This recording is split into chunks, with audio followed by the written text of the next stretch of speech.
Welcome back to another podcast of Road to Abundance. Today we have Justin Maina, amazing guy. Actually, I met Justin because he reached out to get me on his show that he's currently running. It's Fear Hunter, if I'm right. And we did an Instagram together, and his vibe was just fucking amazing. It's the type of people I like to vibe with. So I was like, "Yo, Justin, let me send back the elevator. I want you on the podcast." So welcome, bro. Thank you so much for having me. And I'm just honored to be here. And I look forward to helping people overcome fear and to step out of complacency. There is so much freedom on the other side of your fear. So I look forward to being able to share some stories and give you a little background of where I'm from. And hopefully something resonates with you guys. Yeah, man. And totally, we kind of share the same value and the same mission. I do it a little differently by rewiring the subconscious mind to eliminate any fear so you can break through it. And I love that on your show, you're trying to explain and show different modality in order to break through fears. So we know that no matter what you want to accomplish, there's what I call the dark wall, which is the wall of fears and anything that comes in between you and your future self, your best self. And you're also the guy that's trying to demote that wall. So I'm super excited to have you. And like, I was just having a good vibe from your side, and we stayed connected after the Instagram.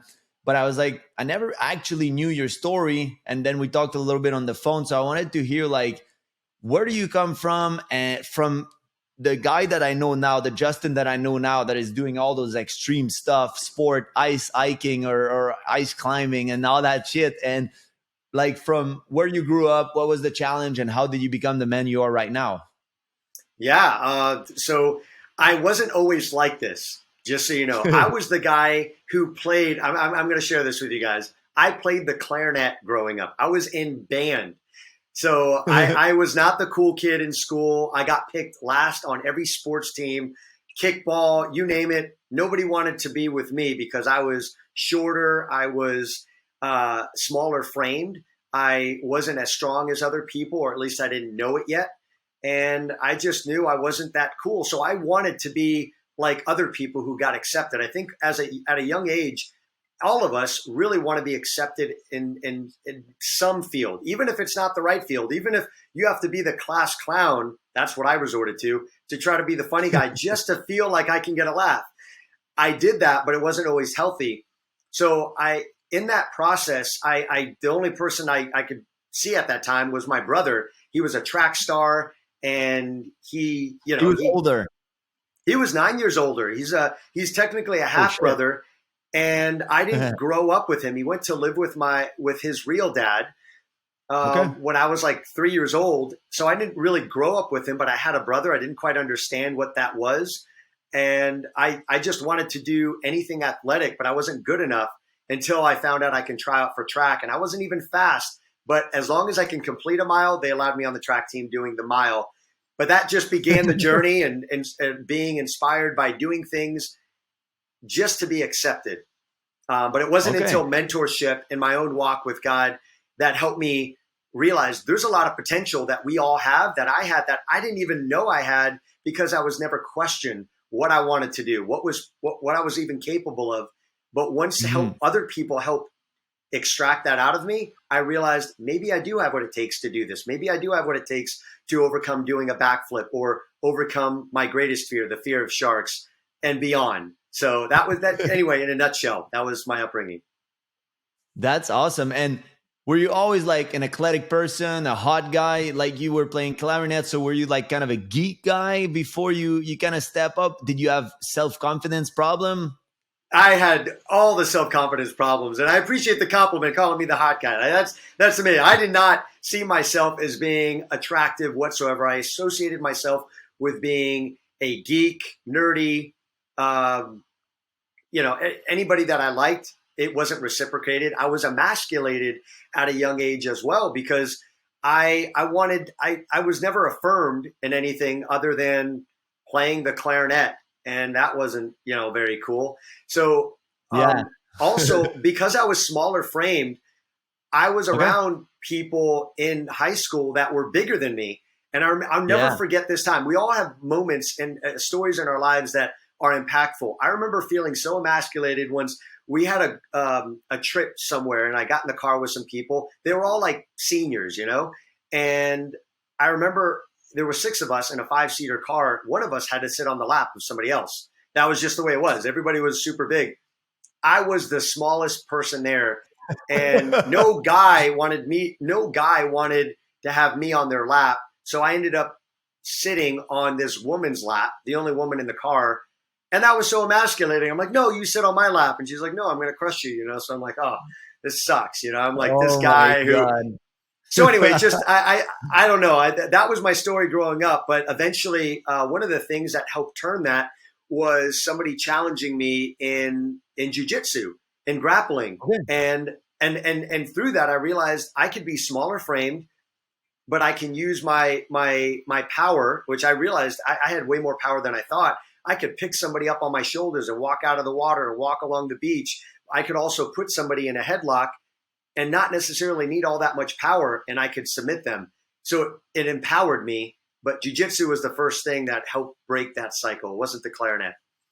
Oh, that's cool. And I know that mixed martial art, MMA, is a discipline that will help you not only get confidence, but also help you to manage, especially jujitsu, manage your emotion, manage your stress response. Because when you're in a lock, if you ever did jujitsu, it's not a pleasant position. So it's kind of a flowing with water in life of like, okay, I'm in this position. Now I need to use my brain while I'm breathing, while I'm trying to block, let's say that headlock, I'm doing my position, and okay, what do I need to do with my leg, my feet, my arms? How do I overcome this unpleasant situation? And yeah, man, but when I was like 200 pounds full of muscle, I was doing jiu-jitsu. I started at 20 years old, and my coach was 155 pounds. So I could overpower him for like 1 or 2 minutes. Then I was exhausted, and then he was playing with me like nothing. But overpower means he was still kind of in control, and I was just using pure strength because I was like, I'm stronger, I'm gonna get this. But this only lasts for so long, and that's kind of the same way in life. It's like, it's more being smart on the long term and manage your energy and your emotion, because you know that you'll win at the end. So that's amazing from jiu-jitsu. Like, it's a beautiful sport, and I can totally relate to your story because I was a small kid.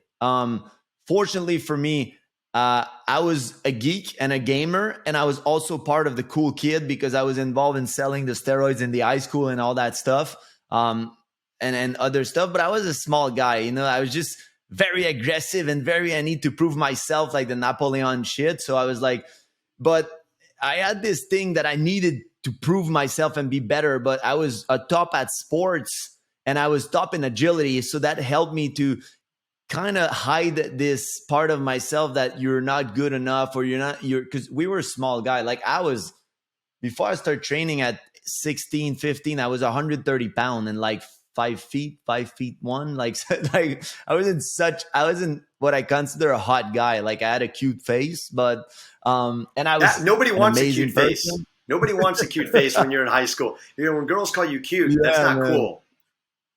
Yeah, and behind every successful man is a childhood trauma. So it's like we had to become those guys now that we're humble. We're like, okay, I've been there, I've done that. It's like, now I need to calm that ego, and it took us years. So where did you go from that path? Like, how old were you when you did the jiu-jitsu that you start realizing that you have that potential in yourself if you don't let fear limit you?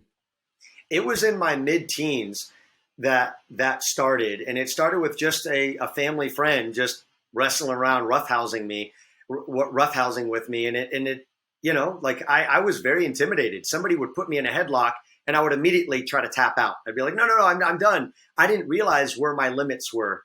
I didn't realize that I Yeah. could reposition in that uncomfortable place and pivot my perspective and realize, wait a minute, I can push beyond this. I don't, just because I feel discomfort doesn't mean I need to quit. I'm capable of much more. I had to push myself. I know there's a lot of life lessons, but one of the things too that I wanted to mention about jiu-jitsu is I remember when I first started training, I was training with a friend who was bigger and stronger than me. It's not fun when you get beat every time. It's not fun when you realize there's no chance I can beat this person. you almost feel like, let me quit and get out of here. But think about every pro Yeah. athlete, every basketball, professional NBA player. I can almost guarantee you they've missed more shots than any amateur has ever missed. More Yeah. failures because they have put in the time, countless hours. Somebody once wise said, if you realized how much work I put in behind the scenes, you wouldn't think my talent is all that special because they put in the work behind Yeah. the scenes. I, I love that quote. And one thing that I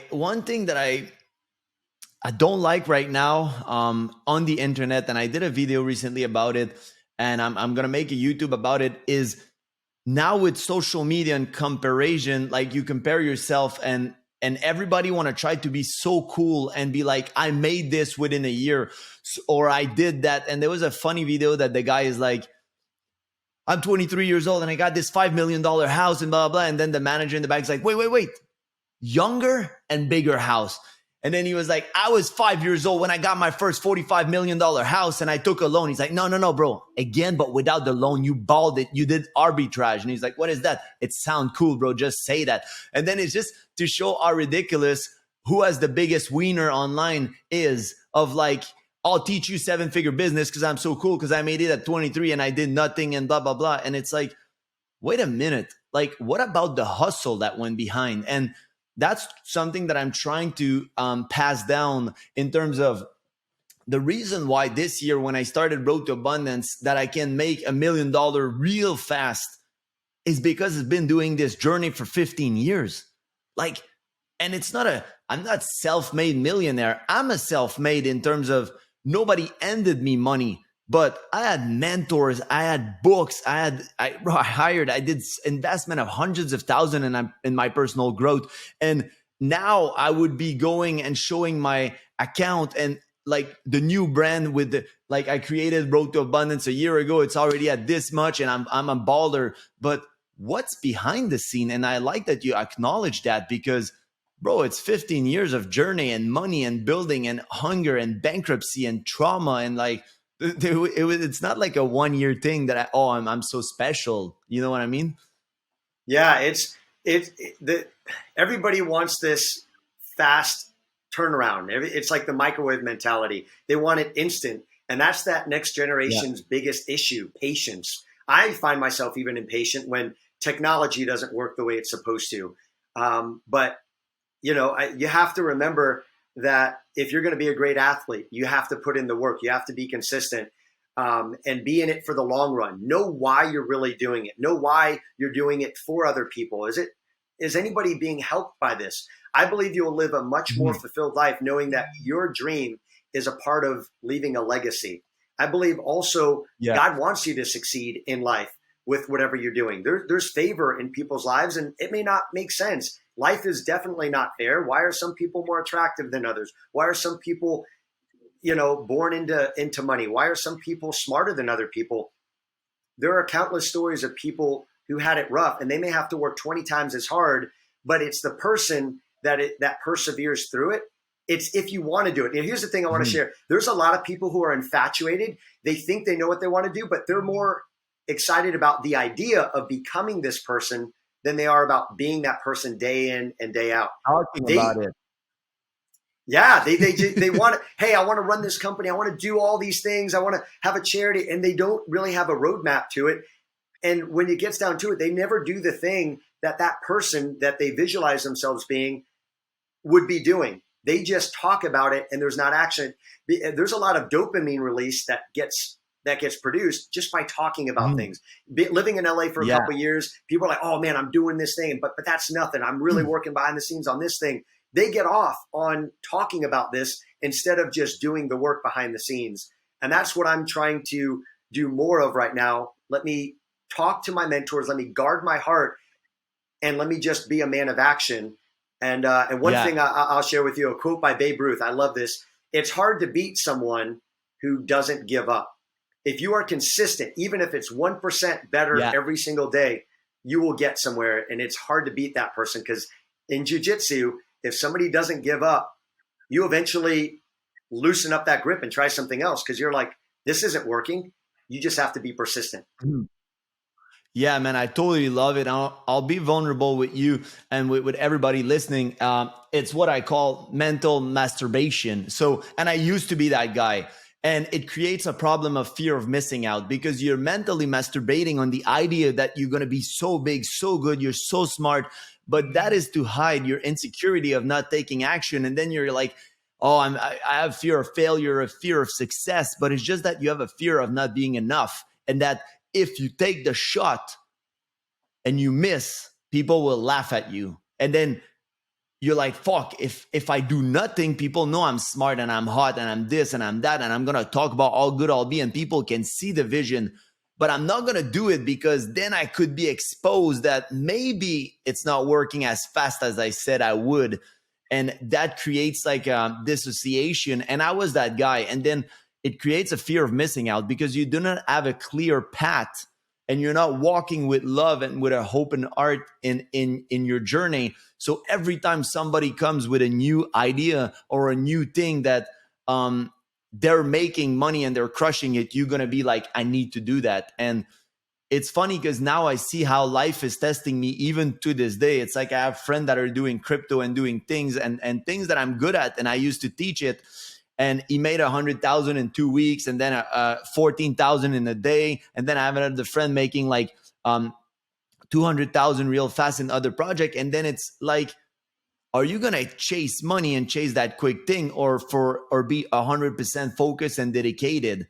And this comes to one of my favorite quote, and it's a lot of men overestimate what they can do in a year, but underestimate what they can do over a decade. So 10 years, bro, of consistency. Give 10 years of your life to something and tell me that you fail after. I really doubt it's possible. If you go all in, if you go all in full on commitment for the right reason and your journey show you the right people to associate with, there's no way you fail. And that I can guarantee. Yeah, that very well said. Alex Ramosi, business entrepreneur, such a genius. He is going for, he has a 10-year goal. What is acquisition.com? He's like, that is my thing, $1 billion business. I am going for that. And he said that he may have a bunch of other ideas that may have potential of making $1 billion or $200 million deal here. What he said, it doesn't matter. I have my one thing and I'm focusing on it and saying no to everything. He was at one point trying to juggle 3 things. And then he thought, you know what? He realized he was so slow at the one thing he knew he needed to go all in with. So I want to encourage you with this, guys. Sometimes you may not know exactly what it is that you want to do, but ask yourself right now, are you truly happy with life? Because I was just talking to a friend yesterday about life, and there were a couple of deaths that recently happened in my circle. And I'm just realizing you could one day be that person, maybe tomorrow, maybe next year, where somebody's like, oh man, I miss you so much. You know, I wish you were still here. You don't know how long your life is. If you're not truly happy, don't wait for the thing to be built to help people. I'll give you an example. I don't have a course right now where I'm making tons of money. I feel led to build this Fear Hunter show, and I'm doing it, and I can do it today. Literally yesterday, I was just telling you, Mike, that yesterday I just announced that I'm going to be doing a challenge where we're swimming out in La Jolla Cove, you know, a half-mile swim with a bunch of people. I'm inviting several hundred people to join. And we're just going to go out there and conquer our fear of the sharks, the unknown. And, you know, do I have what it takes to do it? A lot of men need to take initiative to do hard things. And you don't necessarily have to do it alone, although those times will equip you to eventually be a pioneer in something different where you have to lead and no one else is around you to support you. But when you have a conviction, do it. I had a conviction to help people overcome fear. This is a practical way to do it. I'm going to do it. I'm going to serve. And then, you know, wait for the next thing to open up and surround myself with people who can help encourage my gifts that are different than other people. So we need to be well-rounded. And I truly believe as a community, we are meant to be good at different things. I'm meant to not be good at things that other people actually take joy in doing. I'm a visionary. I have big dreams, but I need people to say, hey, Justin, you need to slow down. Like, look back at this. This is how this can be more sustainable. Here's how we need to implement the team. I need people like that. And you know what? They take joy in doing that. My word for it is geeky work, boring work. Like, I would rather pay so much money to have somebody do something like that, because I don't function well. I can't be in my lane. It's not that it's bad. It's just other people are better at it. So why not do it? Why not maybe pay them for it so they have a job that makes your life so much easier? There's so many choices around us that we have. We just don't exercise it enough because we're afraid of failure. We don't feel like we have what it takes, and nobody likes being beat down. Last thing I'll say is, you think a quarterback feels motivated after they get sacked in a game? No way. They have to get back up because they know their big reason why they're there, and it's part of a team effort. If you're part of a team, that's usually what will motivate people to continue forward. But if you're doing life alone and have no accountability or anybody speaking into your life and you're just giving out all the time, you're eventually going to burn out. Yeah, man, I couldn't have said it better. I took some notes. So there's 4 things I want to review that you said that I truly respect. The first one is take action now. First, on your happiness. So be happy before that big goal, before that dream, before that money. You need to feel wealthy, and that's the key of the secret, and that's the key of Think and Grow Rich. The book should actually be named Feel and Grow Rich, because if you don't feel good, even if you think good, you're not going to have the result. And taking action, actually, like, I'm just thinking about, like, let's say that there's 500 people showing up to this amazing challenge. They see the leader that you are. You're providing value for free. You're doing things that are amazing. They see your vibe. They recognize your soul, and they're like, I like Justin. He's amazing, and he helped me with that fear. Then maybe in 6 months down the line, when you launch that program, that high ticket coaching that you're like, guys, it's going to be 5,000 for 12 weeks. I know how I'm going to help you break any other fears. Then you have 500 possible people that already saw your gift. So it's like, often people underestimate doing things for free or showing their real value. But that's when people will truly see who you are and want to associate with you. So that's number one. Then number 2, community. Community is one of the biggest key part of success, and that's one of the main reasons we stayed connected. You're like, Mike, I want to invite you with those guys and this and that, and I'm striving for that. That's part of my plan, and that's things that we can do together in the future in terms of retreats, men's retreat, women's retreat, and stuff like that, to help conquer fear, to help with breath work, to help with whatever people need in this world. But community, there was a study, actually, don't quote me on the exact number, but I'll try to remember. It was a study that says that, first, telling your goal to people would increase your success ratio by 63%. That's one thing. The second thing, and that's why when I coach people, and Rewired is the most powerful thing, having someone, and it can be free, it can be a friend, it can be an accountability partner, saying to someone and having a weekly meeting like you were telling me that you're doing with those guys at 5 a.m. in the morning, is increasing your chance of success by 98%, guys. I'm going to say it again. Increasing your success rate by 98%. That's not like 10, 20, 30%, 98, my friend. So having a community is the most powerful thing, and it's actually been number 1 on the list of happiness for the last few years. And the 2 other things before we continue your story was, first, the compound effect. I know that you talked about it, and it's like, remember, guys, when you say, would you take $1 million right now or 1 cent, double every day for 31 days? And people they underestimate the 1 cent, but at the end, it's worth 5.6 million, if I remember correctly. And the thing is, the most growth of that compound happens at the end, the last 5 days, when it goes from like 200 to 400 to 800 to 1.6 to 2 and then to 5 or something like that. So the thing is, it looks like nothing, and then boom, explosion. So that's when you truly apply your gift in life. Like Justin was saying, he's showing up, he's doing the work, he's providing value, he's showing up every single week. Even though right now Fear Hunter is not making money, he's showing up. My man is on point, and that's what I respected you the most. You're like, I know where I'm going, I don't know exactly how I'll do it. And a lot of people in my coaching, they're like you, so that I can help you for sure, like goal setting and seeing the vision, because that's could be a part that is missing. But you're going that way, and when you have that clear vision, then it's like, but you can still take action in the meantime. And the last thing was the type of person and strength that you have. So know if you're an artist, an entrepreneur, or a businessman, I think is the last one. And there's other type of people, but know your strength. I'm not good at the back end work. I do it now because I need to learn it. And I told myself I'll stop being lazy and I'll learn it. It's what I used to call secretary work. Now I call it businessman work, just so it drives me, because when I call it secretary work, I don't find it compelling to do. So it's also how you call shit. But like, let's be honest, it's like you need to know how to do those things. But if you see you're not optimum at this and your gift is talking and speaking in community just like yourself, then use that gift. And then when you can, start replacing yourself on those things.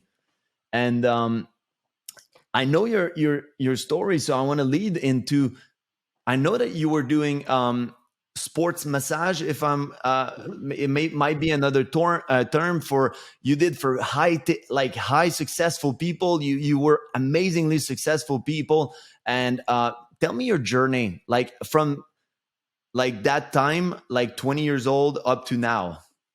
Yeah. So I just thought of getting, well, I was a server for a while, and then I ended up, I was a, let's see, back in my late teens, I thought Mother's Day was coming up, as it's coming up now. And I thought I'll give my mom a massage. I've never gotten a massage in my life. And I just thought, well, let me just kind of rub her shoulders and maybe her arm or lower back. You know, I didn't know what I was doing, but I did massage for my dad. He's a professional musician, and I would massage his hands after a gig or two, and I would squeeze his hands because I would get affirmation, and he loved it. So I thought I equated deeper pressure as being a good thing.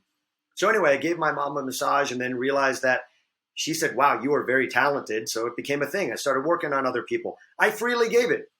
And then from that, somebody said, hey, Justin, you can actually, instead of doing all these free family, friends massages, you can actually get paid for it. And I realized, wait a minute, I can get paid probably 8 times as much as I am doing with a serving position.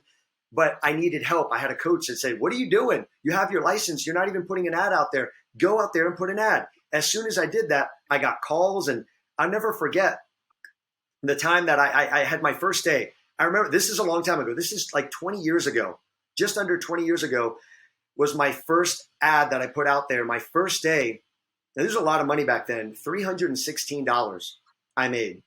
And that was just a few clients. And through that journey, I've increased my rates to now it's $300 to $400 an hour based on the location. And then there's travel on top of that, because I know my worth. But in that journey, I almost didn't feel like I had that worth. I was praying. I'm like, God, I don't even know if I'm worth this, but I knew in my heart, if I can give the best service somebody has ever had, they would question why they're not willing to pay a little bit more for that. And I've done that, but I had to be willing to take that leap of faith and realize I'm going to lose a lot of clients. I lost a lot of my existing clients, but once I worked on somebody and they were like, they could not doubt that is the best massage I've ever had. I was charging more than any other therapist that I know of. But then I started getting higher end clients, and they realized I'm going to pay whatever I want for that. People will pay $10,000 plus for a purse. If they want the best massage, that peace of mind is priceless. There's a value to that. I chose to go above and beyond, take that leap of faith, and I just became known as that therapist who people want if they want the best of the best. So I work on a lot of pro athletes. I only have time about once a week to do that. But I know I can help people. And one example I'll never forget is I met a man who opened up to me after the massage and said, Justin, I just want you to know this. I was literally going to commit euthanasia, and I had the date set in a few months from now. But you shifted some things in my body that I will never forget. And I genuinely have restored hope. And to this day, he's still alive. But he was literally he moved to the part of town I was in and literally was going to live his last few months doing his best, but he's been in chronic pain for years. You might be the key in your field to help give somebody hope with a different perspective, whether it's with your hands or your service or just your time. So that spoke to me a lot, and that's why I still do it on the side.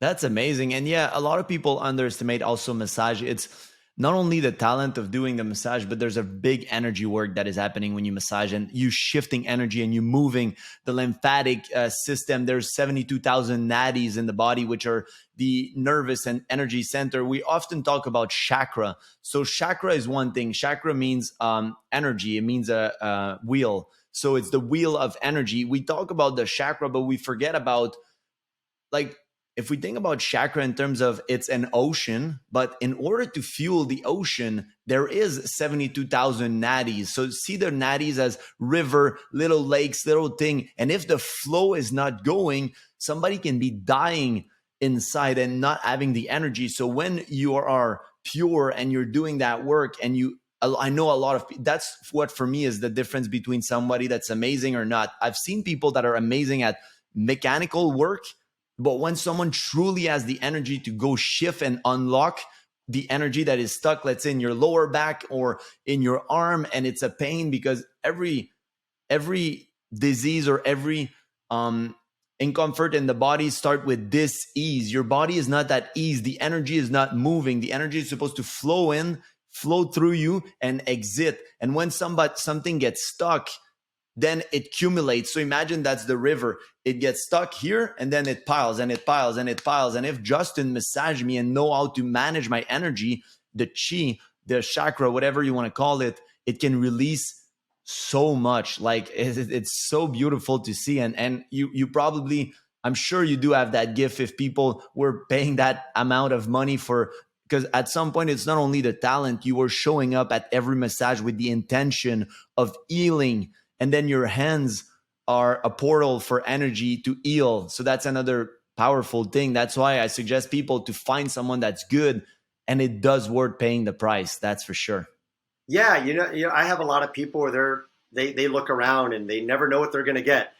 It's tough. It's a very vulnerable position. I think there's a combination of what people are really looking for when they call a therapist. If they're looking for the right things, they want somebody who knows what they're doing. They want the confidence, and they want somebody that they feel comfortable with, somebody that they're not going to be weirded out by, somebody that they're not going to feel awkward, undressing, being under the on the table and under the sheet. Everything is professional with what I do.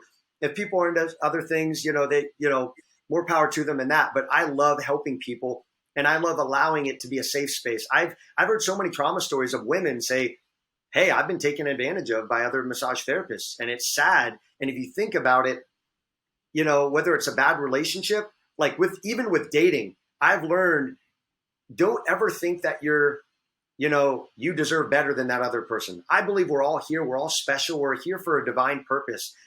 Mm-hmm. And there's a purpose for that person too. I don't think you're better. You deserve better. They're just better for another person, and you're better for another person. So honor that person so that they can look at you and be like, you know what? I'm better because of that person in my life. That's how I think we should go through dating and in life. And with a massage, hey, we're sexual beings, who wouldn't like being touched and, felt? Because the human touch, like being in touch more than ever with technology, is kind of ironic, because a lot of us don't have enough human connection. A lot of us don't have enough human contact and hugs, especially a lot of my friends. They're all like, physical touch is their number one love language. We need more connection. And massage is, it's just another one. It is people that with the human, but the thing I was going to say with this is, with massage, we're all sexual beings, but you can get that need met in healthy ways. And a lot of people don't know that, but you can. A massage is a great reason, but don't cross the line, because that's somebody's brother, sister, girlfriend, wife that is genuinely wanting help, and you're causing trauma in their own life because of your own selfish desires. But anyway, through that, I love doing what I do because I make them feel safe and secure and kind of restore maybe areas. I've had guys who have been molested by people, and they feel very anxious. Like, I try to work on them, and they have to like stand up really quick. And I work with them through that so they can restore those things and be in an uncomfortable situation with somebody they trust, to work on those things and rewire their brain to be a safe place. So, And I remember you told me you're showing up in Speedo to the massage to make them feel comfortable. That's what it is, right? Yeah. Like when you speak to somebody on stage, everyone's naked, so I'm naked too, So, I love that you make a safe container. I love that you make a safe container for people. And I can relate to women getting a massage in terms of, it's like they know that the guy might be attracted because they're good looking. I had two of the best massage therapists I had in Los Angeles. Both of them were gay. And like you said, it takes a lot of trust, because I can put myself in the shoes of a woman that I had a motorcycle accident, so my hips and my groin area are really fucking tight. So Mm-hmm. the person, it's like you can't do it with boxer. You have to be naked, and then the person has to put their finger and then go under the muscle, and like we won't go in detail of like the what it takes to do a massage, but you need to go really deep and personal area. And for years I was not always feeling comfortable of letting massage therapists go there and stuff. So I can only imagine that as a female, if you have a male doing the massage and you're not feeling safe, you're going to be triggered. And Mm-hmm. there's also the tickling and a lot of things. So your tips for someone that is doing massage and any other job, even as a coach, is to make the other person feel safe and respected, and that she knows or he knows that you're not going to take advantage of your position in order to abuse that power. Yeah, and a couple of ways that I do that with my clients, and if you're a therapist and want to, confirm that this is a safe place, first of all, mean it, and then let them know that, hey, what I do is professional. It's strictly professional. I always pepper that in there so they know.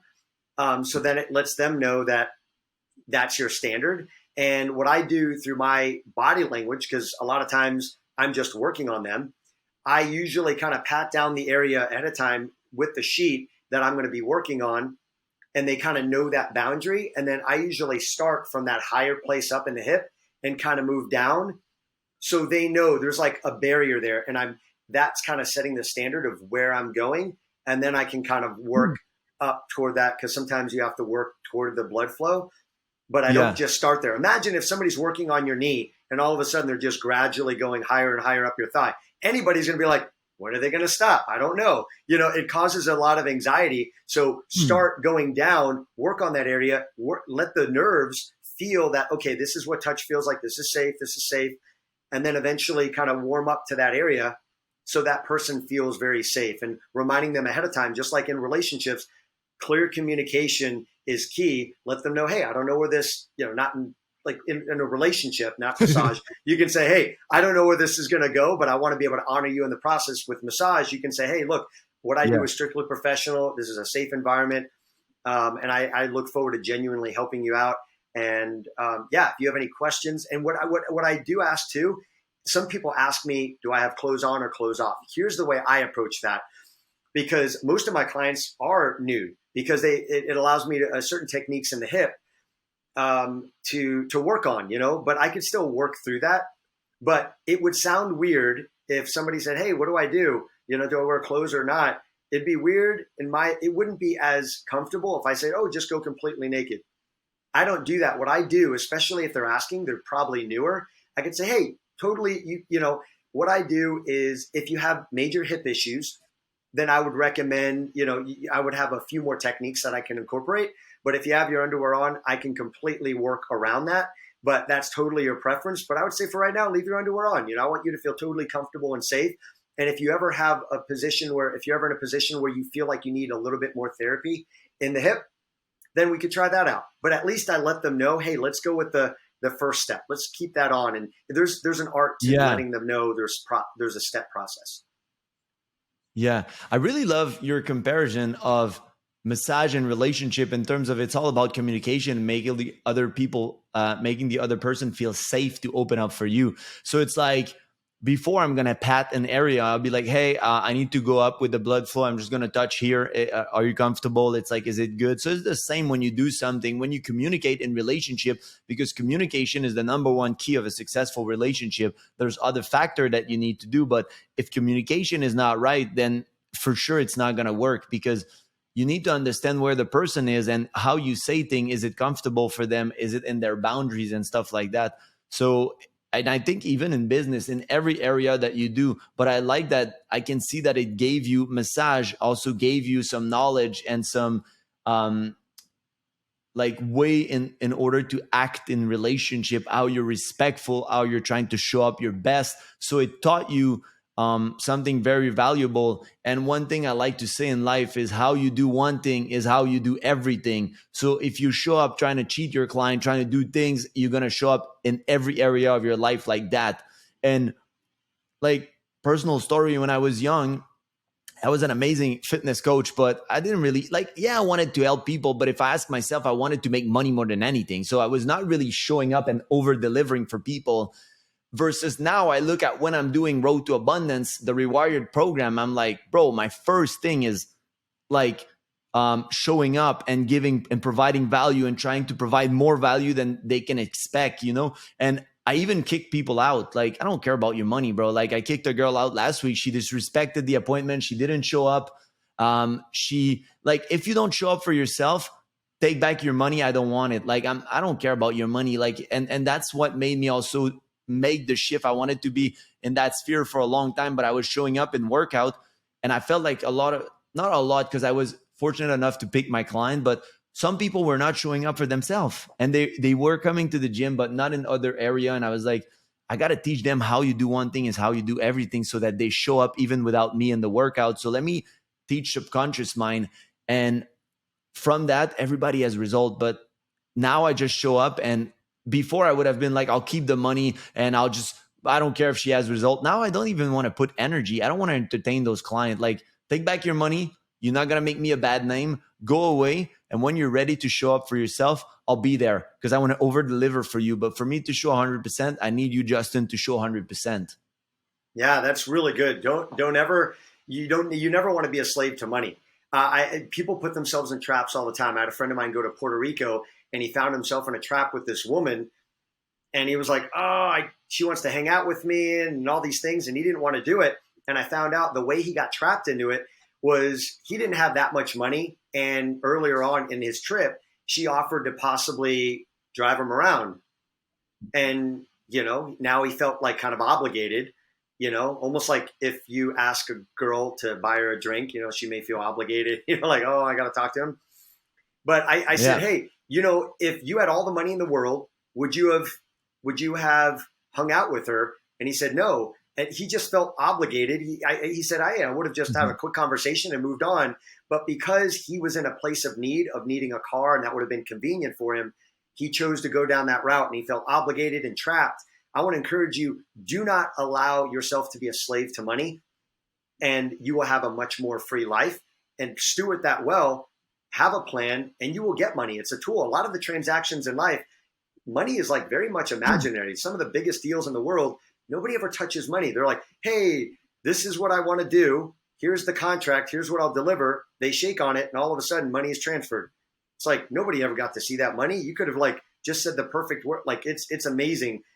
If there's a deal and you see it and you can make an agreement, money can be transferred around. So it's just anyway, I'm just saying, don't be a slave to money. People will make a lot of mistakes. Yeah, totally. And after you do, I know you're still doing massage therapy, but not fully. When was the breakthrough for you that, hey, I want to do this Fear Hunter show. I want to do this new journey for me. And tell us a little bit about what was the breakthrough. And also, I know you're doing a lot of sports, a lot of I saw a video and I was like, wow, that's cool. Like, you were ice climbing. I don't know if it's ice. Is it ice climbing? Ice climbing, yeah. Okay. Yeah. On a big glacier and stuff, and some extreme sport and cool stuff. So how did you get into all that?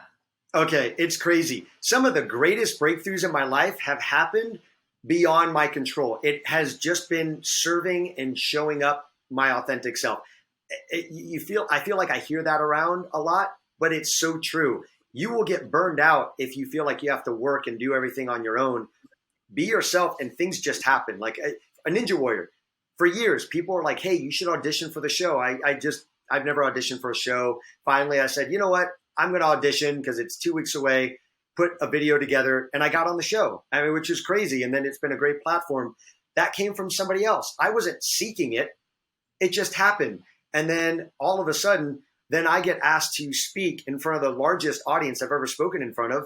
I went to Haiti. I went to serve. Somebody asked me. I don't know how they found out about me. They're like, hey, we know you're a Ninja Warrior.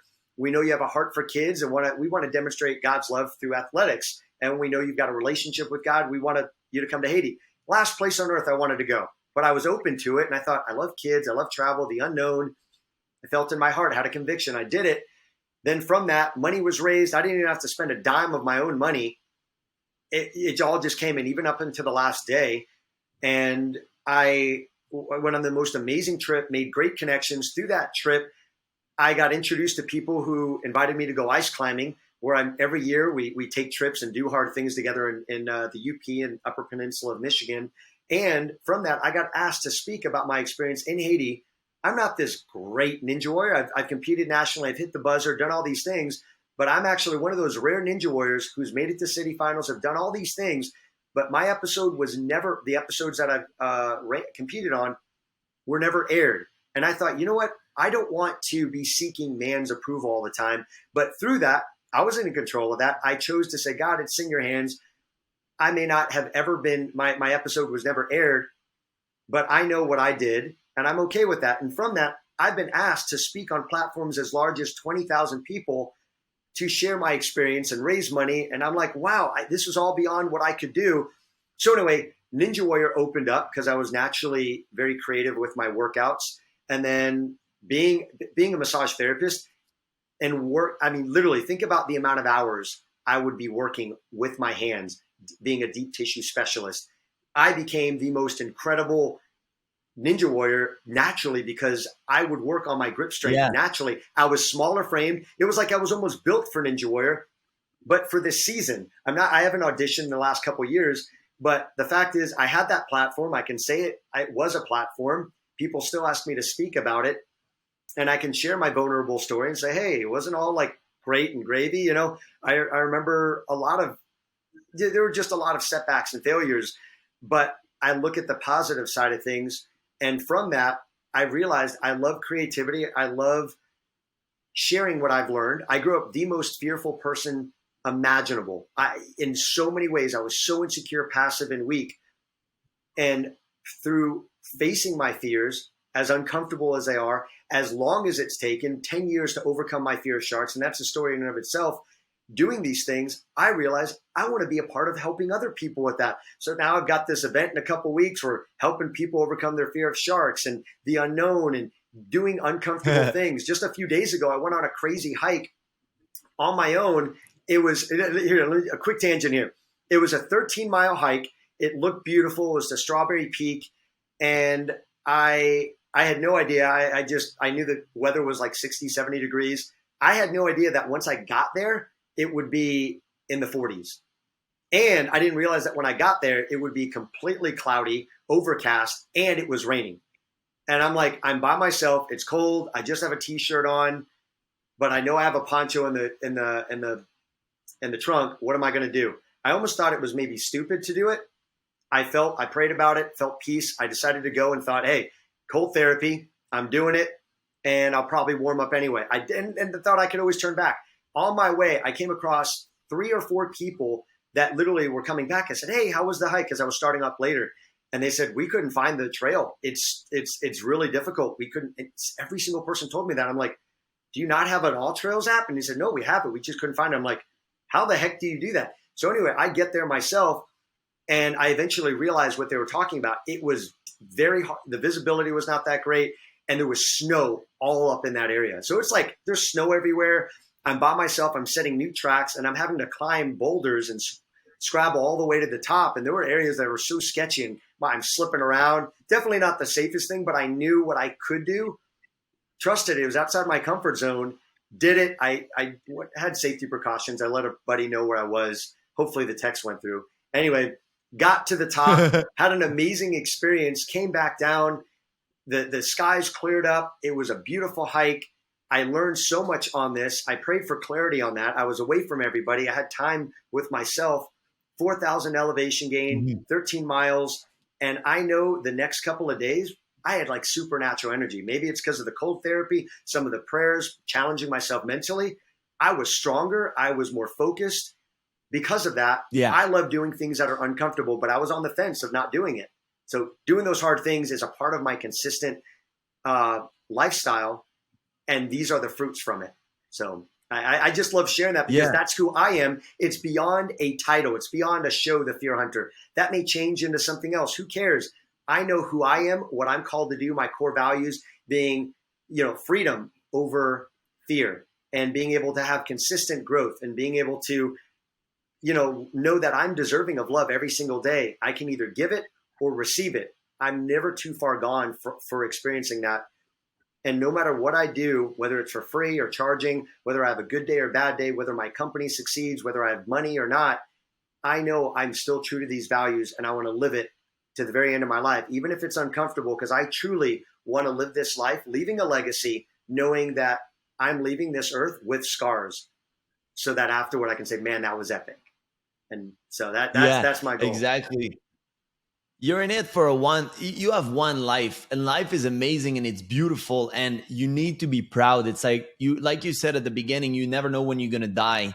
And you have to take every day and every journey and fall in love with your life and make it how you want it. And it's possible if you create the vision. And one cool thing that I like that you said is, bro, you've been fear hunter for a while, like in your life, doing it before you create the show. You were chasing your fear, you were doing the work, but still to this day, when you show up to the mountain, there was fear in your head, and there was the little bitch voice, the little demon talking against you. Like, you don't need to do that. Go back home, go in your comfort zone, go whatever. And that's why I take cold bath every day, because that little voice is still talking to me every day. Like, bro, I've been doing cold bath for a while, and it's still like, bro, we're not gonna go in that cold. Why are you doing that? You got money, you're comfortable. Like, I'm like, shut the fuck up, we're getting in. And then I make my move, and then boom, I get in. The thing is, it's never gonna get easy. And this teach me, like I said, how you do one thing is how you do everything. So this teach me that if I have a difficult thing, like I have some work to do, I have something that I don't want to do, I just do it. Like, it has to be done. I put it on the to-do list. If it's a hike, if it's something I said I'll be doing, I just do it. Like, and you show up. And like you said, when you're going to be done, the energy that it will create and the momentum that it will create, because you were like, I didn't want to do it, I was scared, and now this is my bitch. So it's like, you're proud of yourself, and this, you create an enormous amount of energy through that. So it's like, not only you live out of love and trust and faith, it's just change your whole life. So people are like, how can a cold bath do that? How can do it like every day, consistently challenge yourself and everything, and you'll see how much it changed your life, because the life you want is right after that wall. The dark wall is right after all your fear, outside of your comfort zone. So until you make that move, you're not going to have it. And one question I had for you on this beautiful journey, I heard you a few times talk about like God and energy and belief. Like, what is were you always believing in God? Like, do you believe in energy? Do you, like, what is your belief towards that, and how do you use that? And do you have a gratitude practice and meditation? Yeah, that's a great question. I know one of the things, we're all on this journey together. And one of my favorite scriptures is in the Bible is, if you truly seek me, you will find me. And I really believe that's true in every area, physical, mental, and spiritual. If you're seeking clarity, if you're seeking love, if you're seeking wisdom, you will find it if you're pursuing it. A lot of people, I think, just give up because of a bad experience or something they had. I want to encourage you, if you're seeking truth, you will find it and it will be exposed. And remember, people around you may not be the best representation of something, but if you see life in a certain person's life, be attracted to that. So that's what I saw. I grew up in a Christian home, but it wasn't really modeled that well. It was only through finding somebody else who genuinely, I saw like life. There was something about that person that I'm like, there's freedom in that person's life. And I respected them. I was gravitated toward that person in that area, and then realized they're a human being. They make mistakes in other areas, but in that area, I saw freedom. And I thought, you know what? I want to go under that person's wing and learn from them. And then I learned I could have my own relationship with God that's unique to me. It doesn't have to deal with anybody else. So for me, that's how I really started my walk with God, specifically with Jesus. But here's the thing. I'm never going to be somebody pointing the finger and telling somebody to do something that I'm not willing to do myself. I genuinely am doing this on my own and realize the importance of, if I see something that works for me, it would be selfish of me not to say, hey guys, this is helping me out. This is how I have clarity, peace of mind at night. When I think of the promise of God, where it's like, God has not given us the spirit of fear, but of power, love, and of a sound mind. I'm like, I can have a sound mind at night. I don't have to have anxiety. There's power, there's authority, there's love. What does that look like? And what if the answer is not necessarily in my family or my environment or even church I'm going to? What if I see it modeled better through other people? I do believe God above is like kind of shaking his head at times, like, man, you just don't get it. But he loves us so much that he's willing to be patient along the journey. He is a just God. And I do believe, for me, at the end of our life, like, we're literally going to be, who are we going to be judged by? Not by our friends or this or what was popular socially. God, like, he sees your heart. And I just want to challenge you to go through that and genuinely have that conversation. God, I want to love people. I believe every single person, regardless of what you believe, if you're truly genuine, you want to be able to demonstrate love. And if not, question why. Surround yourself with people who have more love. And I do believe through that journey, you'll see what truth is. But I know for me, what I do, I'll tell you just two things. One of the ways I start my morning is reminding myself of my values. I have very key values like team over self, consistent growth, freedom over fear. I have, some of the, feeling love every day. Those are just a few of them, but I have it on my blackboard that I can see every day. And I also have my affirmations list that I read through all of them. Sometimes I don't always feel that way, but I speak that. And there are some times that I have a limiting belief. What I'll do is write the opposite of that on there, or a neutral value. I'm not, like, if I'm lazy, I'm not going to say, if I failed the test, I'm not going to put on there, wow, I'm going to get 100% on the next test. I'm going to be like, you know what? Failure is, I'm grateful for the learning lessons through failure. That would be a positive affirmation. And the last thing I'll share is what I do that incorporates my faith into overcoming fear. First thing I do, I seek God, and I'm like, God, I pray for discernment. Is this right or is this wrong? Should I invade and take territory here and swim across that body of water, or say these things even though I don't feel like it? Or is it more wise to not do it? If I want to do it and I have a peace about it, I will do it, even if it's scary. The next thing I do is speak words of life into that situation. I remind myself why I'm doing it. It's not for myself. There's usually a greater reason. God, what I don't work on now is going to be passed on to my kids or people that I'm mentoring. So I want to make sure I'm dealing with things in a healthy way. I speak words of life and remind myself, remind my brain that can sometimes trick me up, because your brain wants, your reticular activating system wants to remind you why your thoughts are real. It wants to justify things. So if you say you're afraid of something and start saying, oh, I don't know, well, maybe I can die. And you're like, well, your brain's like, well, maybe you could die. You don't want to die. Don't do it. But if you start saying, no, I'm capable of this. I know what I can do. This is backed up. They've told me that I can do it. You start speaking that. I'm excited to be here. That's why I'm nervous. That's why my hands are sweaty. My heart's going because I'm pumping more blood flow. I'm getting ready for this. I speak words of life. And the last thing I do is I paint a vision of what it would look like if I actually did the thing.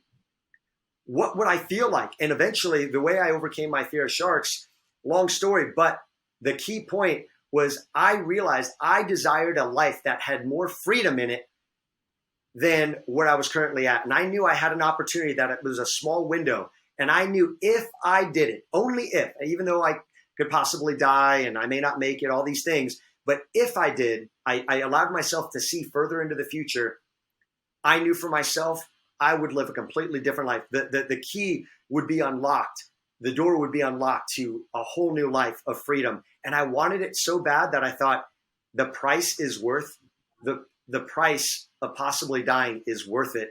And I was willing to give that up. And that very thing needed to die in order for me to see freedom. That was the wall I needed to tear down. And your relationship may be on the line. Your life may be on the line. Your lifestyle, your money, your job. God may give you a conviction in your heart. It may come from somewhere you don't even know where it comes from. I challenge you to be that man or woman of authority and say, I'm going to do this. And because you see a deeper reason why, you will be more free if you do that. But knowing that you may have to say, hey, I feel like it's best for us to part ways, or, hey, I feel in my heart to step away from this position so I can do this. I need to honor myself. And I hope that you. Yeah.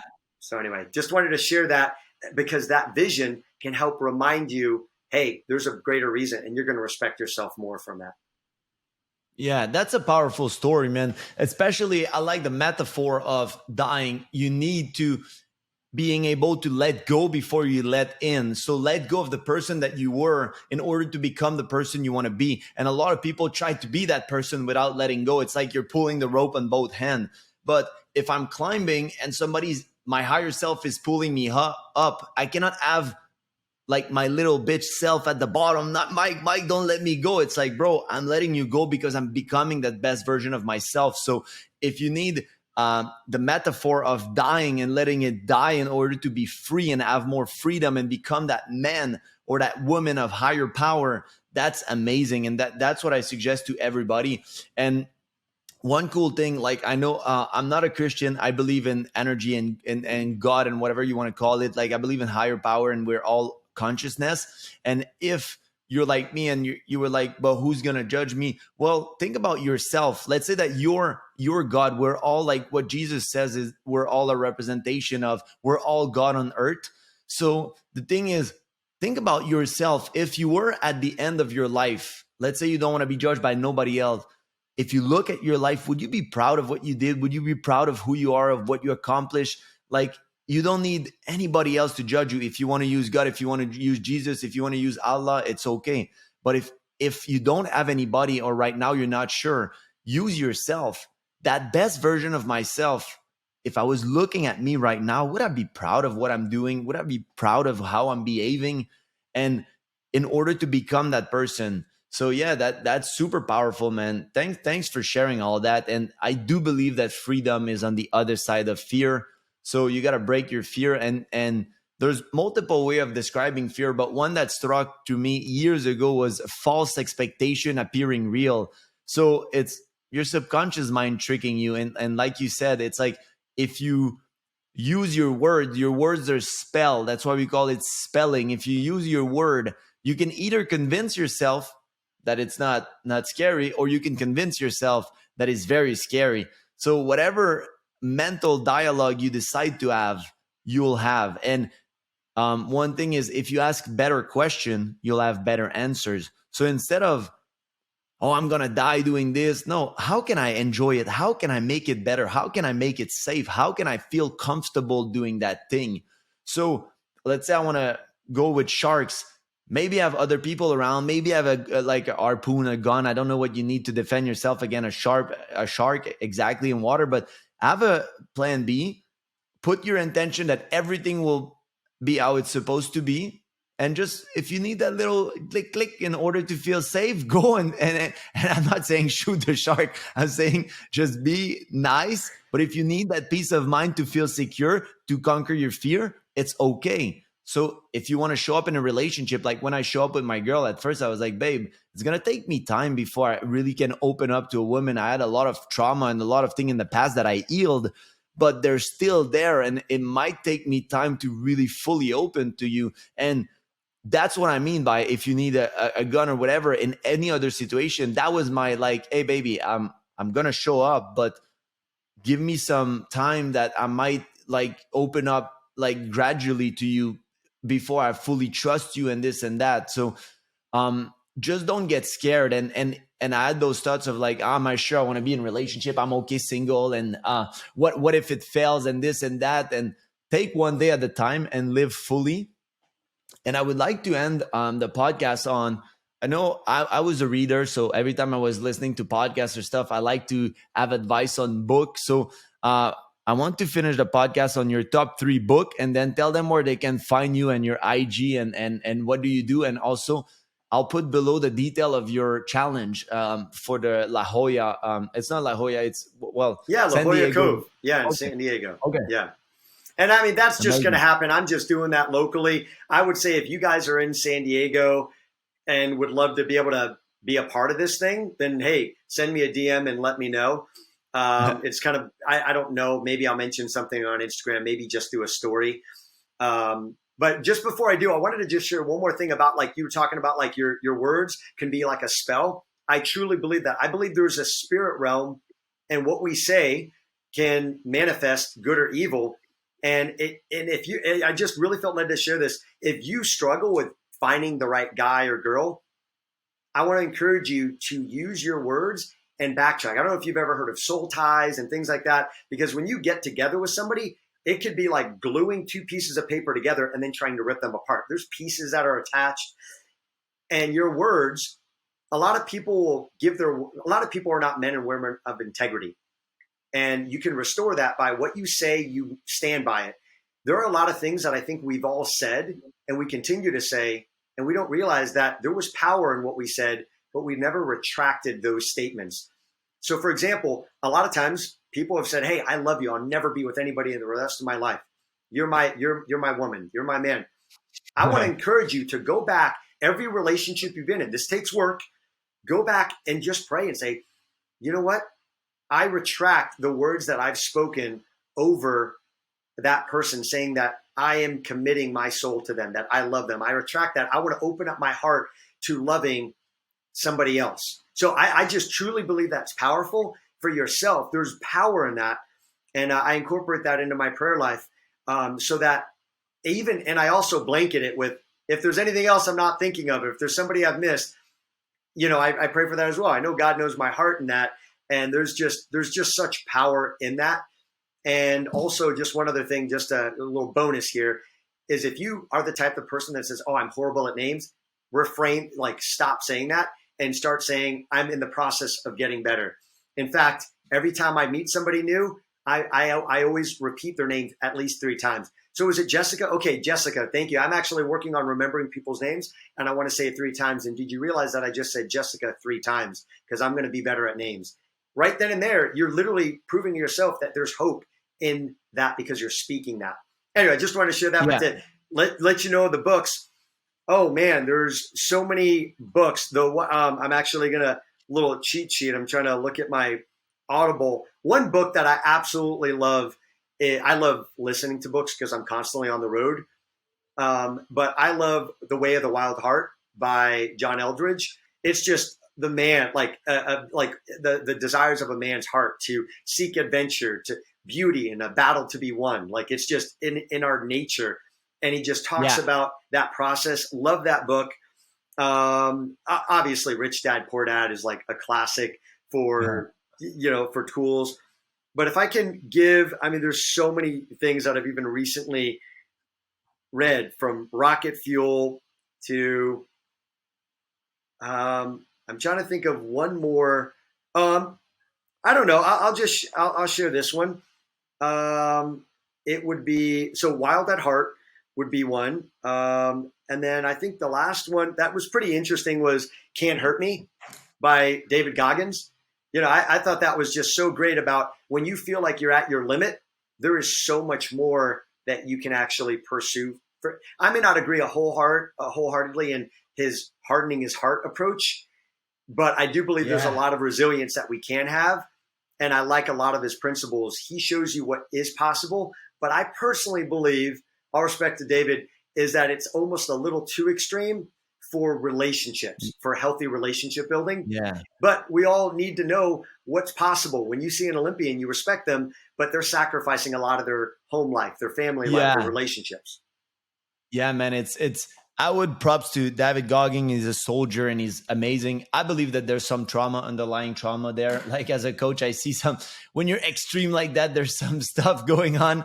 But the cool thing is because he's showing up 100% and he's so extreme, he's able to show what's possible. And that's where the respect belongs. You cannot deny that he's the toughest man on earth right now. And it's like, he's just showing up and he broke the mental barrier. And I think he's so extreme because he's trying to prove a point, like Wim Hof in what he was doing, that you're capable of everything.